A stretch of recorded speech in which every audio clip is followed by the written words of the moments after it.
Ashamaa harka fuunee jaallatamtoota fi kabajamtoota ijoollee Oromoo hundi keessanuu bakka jirtanitti nageenyi Waaqa isiniif haa baay'atu. Akkam nagaa ooltan yaan nagaa kun olee galata Rabbii akkam nagaa keessaniif innaa har'a ijoollee shamarraniitiifis ijoollee dhiiratiifis dhaamsan qaba.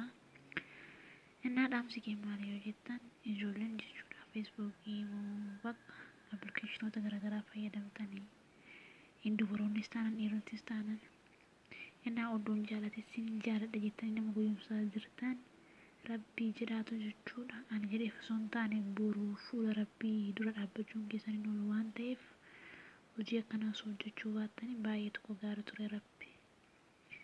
Innaas yaa obboleessa koo obboleettii qabdaa kasi dhaltees dubara waan ta'eef dubara irratti gifiin hojjetin atis yaa obboleettii ta'uu adaaraa lubbuu yoo dhuguma kan jaalatu ta'e akkasii yoo kan hin jaalanne ta'e immoo yaa namoota osoo to'achuu baatanii baay'ee tokko namatti tola yoo hin balleesse dhiifamaa innaa waan akkasiitti nagaan naaf turaasiniin jedhama viidiyoo biraatiin dhufutti.